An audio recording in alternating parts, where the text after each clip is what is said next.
Hello, welcome to my channel today. This is a King's Tutor. It's the first time of joining us. Please kindly like, comment, share, and subscribe to our channel. Okay? And if you're a returning subscriber, thank you very much. Okay? Now today we want to see different aspects in economics.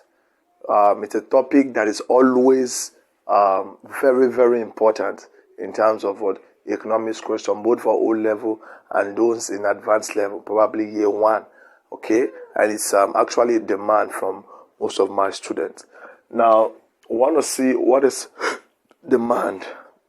What is demand? Okay, now demand in economics can be seen as the willingness and the ability of a consumer to purchase a given quantity of a commodity at a given price and at a particular period of time. The willingness and the ability, okay, of a consumer to purchase a given quantity of a commodity at a given price and at a particular period of what time. That is what demand. Now, most time, in terms of English, most persons might want to mistaken the word demand to mean want. Okay, so that is why in economics we say want differs from demand. Okay, want are mere desire, wishes. Okay, not backed up by the ability. If you listen to the definition, you will see we said demand can be seen as the ability and the willingness. The ability backed up by what? The willingness, or the willingness backed up by the ability. It means that you have the desire backed up with what? The purchasing power. Okay? When a consumer have a desire that is not backed up by a purchasing power, we call that merely want or desire and not demand. Okay? So that is why in economics, they normally differentiate want from what we call effective demand. That is a willingness backed up by the what? The purchasing power. Okay? So we have different laws of demand. The first law of demand states that the higher the price, the lower the quantity of a commodity demanded. And vice versa. Meaning also, the lower the price, the higher the quantity of a commodity what demanded. Now, what does this mean? It means that if probably in the market, an item costs, let's say, 20 naira, it means some persons might want to demand for, let's say, 50 quantity. So if it increases to, let's say, 100 naira, the quantity might reduce to, let's say, 10 units.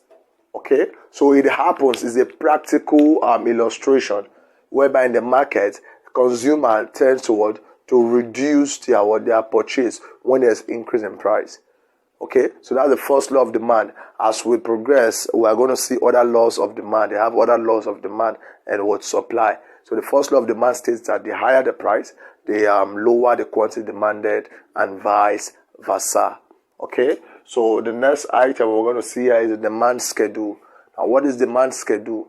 Demand schedule is a table that shows the relationship between the price and the quantity what demanded.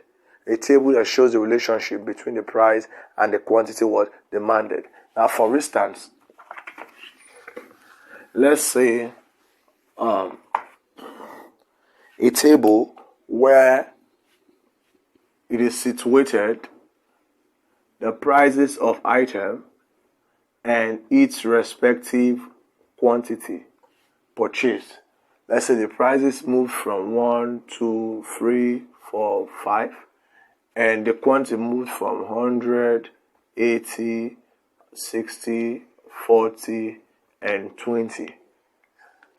Once you see a table that shows this, it is called demand schedule. Okay, so it's a table that shows the relationship between prices and the quantity of a commodity what demanded.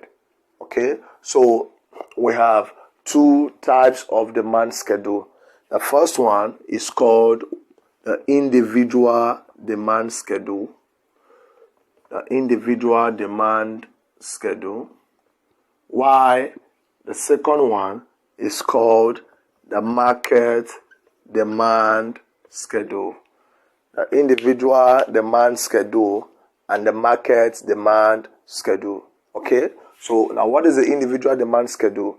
It's a table that shows the relationship between the price and the quantity demanded of a particular individual, in the market. Okay, so this is an example of an individual demand schedule. It shows it for a particular individual. While a market demand schedule shows the table that shows the price and the quantity demanded by various consumer for a particular product. Okay, now for instance, if we want to represent, let's say we want to represent the market demand schedule. Now it will look thus. It will look something like this. We have price 1, 2, 3, 4, 5, and we have, let's say, Ayo. We have Bayo. We have Kunle. Okay, and we have Tokme, and then we can have the total quantity.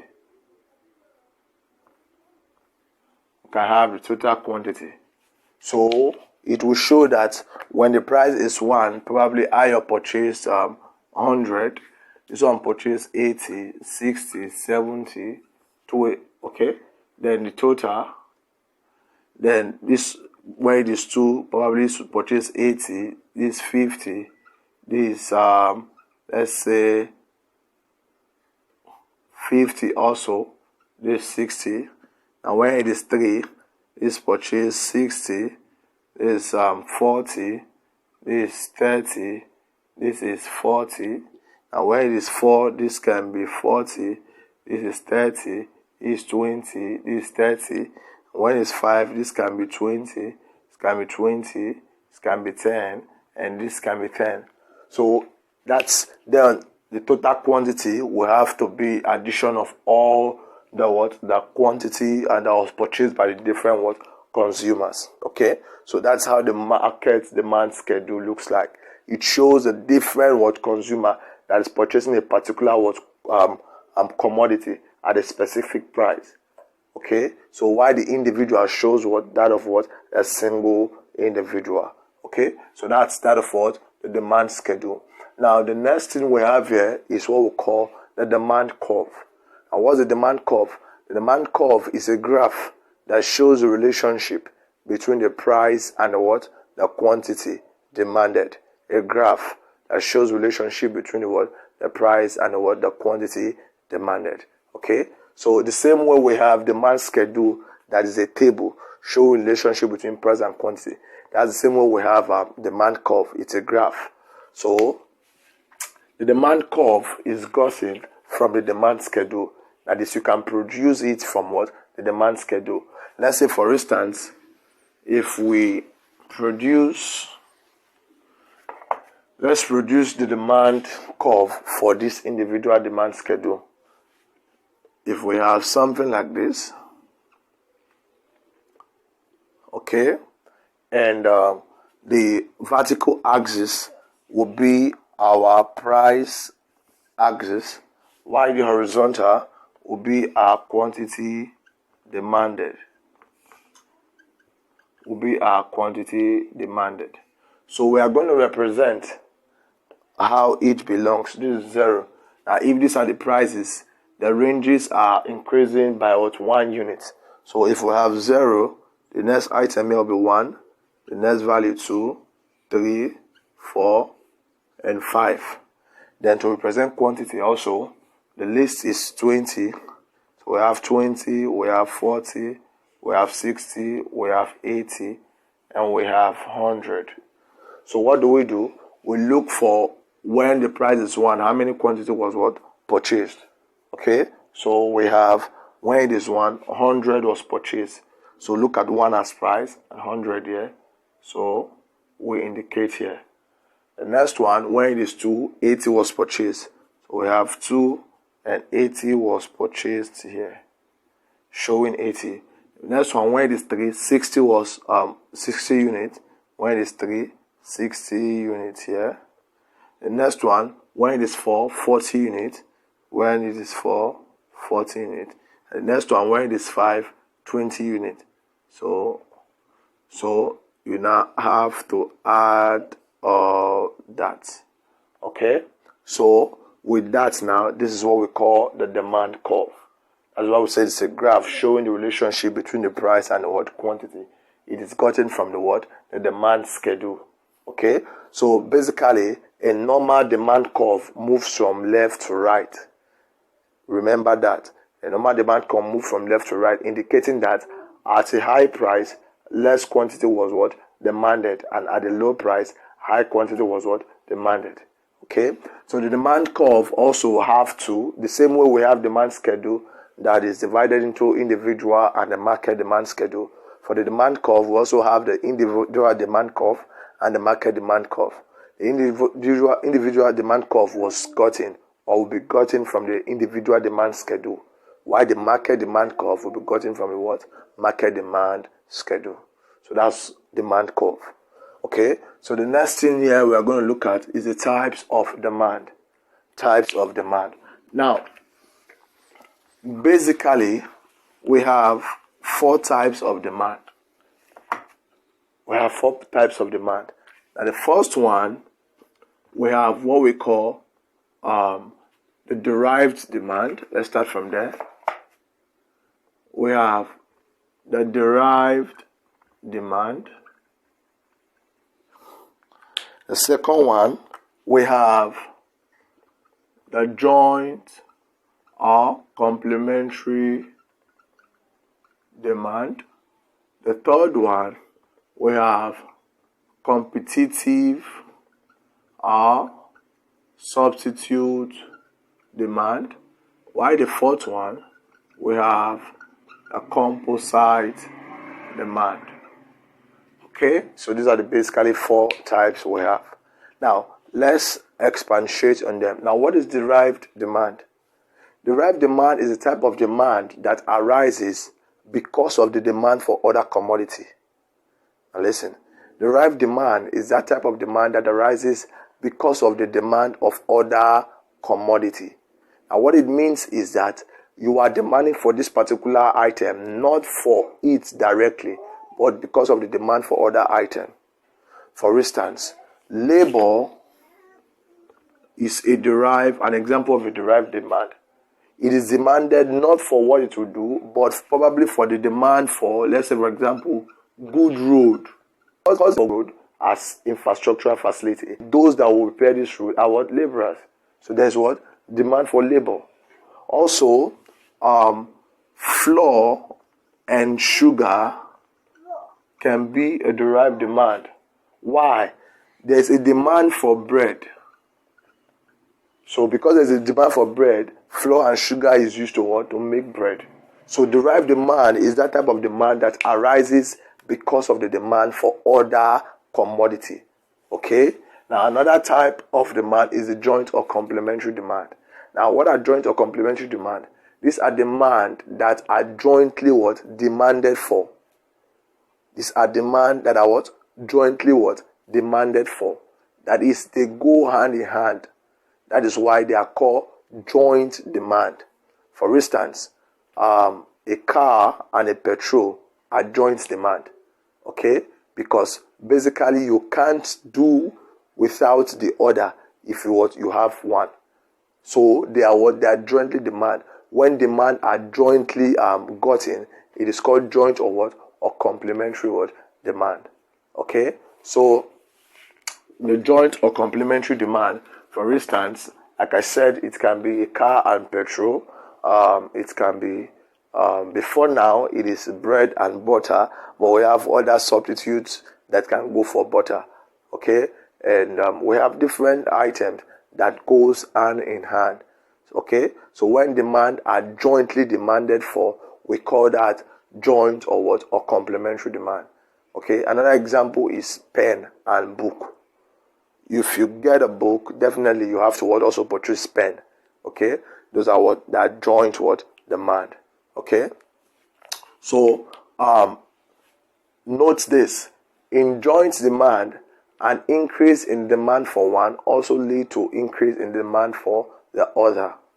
An increase in the demand for one also lead to an increase in demand for the other. Okay, so now let's go to competitive or substitute demand. Now, demand is said to be competitive or substitute when it can serve the same purpose like another item. Okay, two commodities are said to be competitive or substitute when they can serve the same purpose. For instance, we have different items that can serve the same purpose. Now, when it comes to items that you can use to brush your teeth, let's say for instance, we have close-up, we have Maclean's. Most time people mistaking the name for Maclean's for all, but they are a particular brand of theirs. They have a particular brand of theirs. We have Maclean's, we have My. Okay, these are competitive demand in the sense that once you purchase, you go to a retailer to buy this, and they are not there, you can get the order. Now we also have Milo. We have Bonvita. Okay, these are a competitive demand. Okay, we have Indomie Dangote noodles. Okay, these are competitive demand that serve the same purpose. Okay, so now note this, very important, always comes as an objective or probably theory aspect. In competitive or substitute demand, an increase in the price of one, an increase in the price of one leads to an increase in the demand for the other. An increase in the price of one leads to an increase in demand for the other. Now, why is this so? Watch. For instance, let's say Milo and Bonvita, they are close substitute. They are substitute demand. Now, if they are selling for, let's say, 50 naira before, and their quantity that was purchased by the consumer are, let's say, 200 units, 50 naira. Now, we said if there's an increase in the price of a close substitute, it leads to an increase in the demand for the other. If Milo increased their price to, let's say, 200 naira, from 50 to 200, now, and you're a retailer, you approach, you are a consumer, you approach a retailer to buy Milo. Okay? So, when you get there, probably you went with the normal 50 naira, and you realize that it has been increased to 200. Okay? And you have no choice than to switch to the alternative, which is Bonvita. The same thing happens to other consumer. If they also go to a retailer to get this and they realize it has been increased, so they have to switch. So you see that because of the increase in the price of Milo, Bonvita would therefore have to result to an increase in its quantity. People will start switching from Milo to Bonvita. It will surprise you that Milo may reduce by 50 and Bonvita will increase by let's say 350 quantity that is purchased. So that is why an increase in the price of a close substitute leads to an increase in the demand of the other. Okay. Now the last part what is called the composite demand. And the composite demand, a demand particularly is said to be composite when it serves more than one purpose. Okay, when you can use it for more than one purpose, we call that composite. It serves many functions. For instance, for example, the sugar. The sugar is used in the factory to produce items like, let's say, bread and other cake items. And also it is used in the household. Okay, so you can see that if there is anything that happens to the price of sugar, if it increases as a result of excess demand by the factory, okay, it will also affect those using it for household.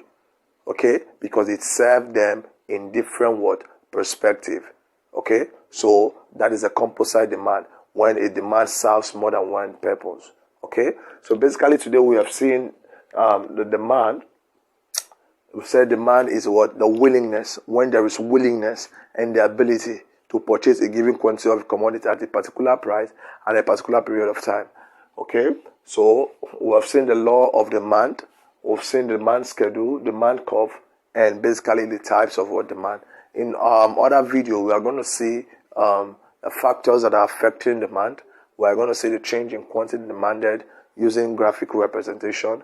We're going to see the change in demand, which is also known as shift in demand.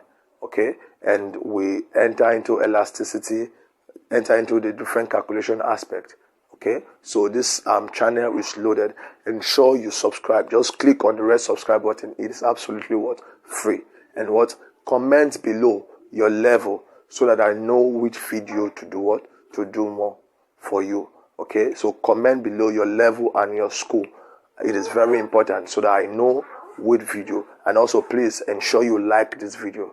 Okay, so I'll drop other aspects of economics we have treated before. You will see it up here, or you see it in my description below in my YouTube channel. Okay, thank you for joining us. Ensure you subscribe. Please subscribe and comment, like, and share this video so that we get to all aspect, different aspect of student. Okay, thank you very much. See you in the next video. Bye bye.